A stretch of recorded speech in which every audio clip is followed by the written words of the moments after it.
ایک چھوٹی بچی ہے لیٹس سپوز کہ 5 سال کی ہے, اس کا بڑا بھائی ہے لیٹس سپوز وہ 8 سال کا ہے.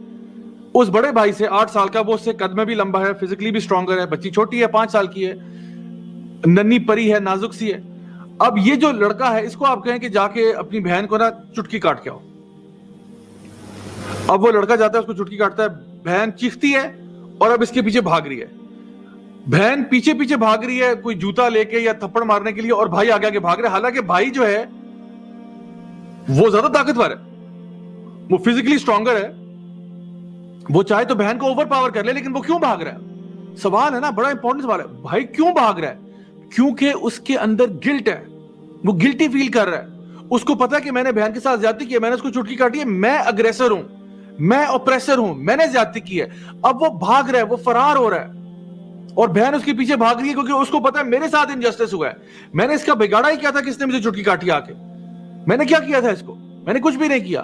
اور وہ لڑکا اب بھاگ رہا ہے کیونکہ اس کو پتا ہے میری شامت آئی ہے. کیوں؟ فَأَلْهَمَهَا فُجُورَهَا وَتَقْوَاهَا. آپ کے اندر اللہ تعالیٰ نے نا ایک مورل کمپس دیا ہوا ہے. اسی لیے نبی کریم صلی اللہ علیہ وسلم کی حدیث آپ نے فرمایا کہ جو رانگ ایکشن ہے نا, گناہ جو ہے نا, وہ آپ کے ہارٹ کو اریٹیٹ کرتا ہے, گناہ آپ کے ہارٹ کو اریٹیٹ کرتا ہے. لیکن میں آپ کو ایک بات بتاتا چلوں کہ کبھی کبھار ہم اپنی فطرت کو اتنا پیس دیتے ہیں کہ ہماری جو ابیلٹی ہے نا یہ ختم ہو جاتی ہے. جس طرح کہ انسان کی بینائی کھو جاتی ہے, جس طرح کہ انسان کی سماعت چلی جاتی ہے, جس طرح ایک انسان کی گویائی چلی جاتی ہے, ابیلٹی ختم ہو جاتی ہے, اسی طرح سے کبھی کبھار انسان کا دل مر جاتا ہے, انسان کا ضمیر مردہ ہو جاتا ہے.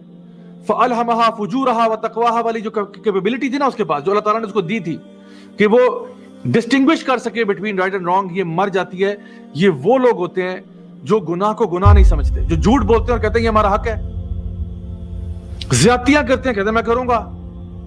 اندر سے ان کی فطرت, شروع میں ان کو یہ چیز اریٹیٹ کرتی تھی, جب یہ شروع میں لوگوں کے ساتھ زیادتیاں کرتے تھے ان کو وہ چیز چبھتی تھی, لیکن انہوں نے وہ گناہ اتنا دفعہ کیا, اتنی دفعہ کیا, اتنی دفعہ کیا کہ اب ان کا ضمیر مر چکا ہے.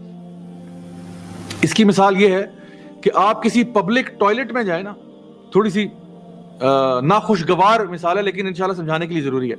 آپ کسی پبلک ٹوائلٹ میں جائیں, پبلک ٹوائلٹ عوامی ٹوائلٹ ہے کوئی جہاں پہ ہر بندہ جاتا ہے. کسی عام طور پہ جب ہم لوگ ٹریول کر رہے ہوتے ہیں ایک شہر سے دوسرے شہر, بیچ میں کہیں ہوٹل کوئی آ گیا, کوئی ریسٹورینٹ آ گیا جہاں رکے, وہ پبلک ٹوائلٹ ہے. اب اس ٹوائلٹ میں جب ہم جاتے ہیں تو اندر بہت بدبو آ رہی ہے, آپ اس بدبو میں 15 منٹ کھڑے رہیں, آپ کہوگے کہ سب کچھ نارمل ہے. آپ کا دوست کوئی باہر سے آیا, وہ جب داخل ہوا اس نے کہا او مائی گاڈ اتنی گندی اسمیل میں تم کیسے کھڑے ہو؟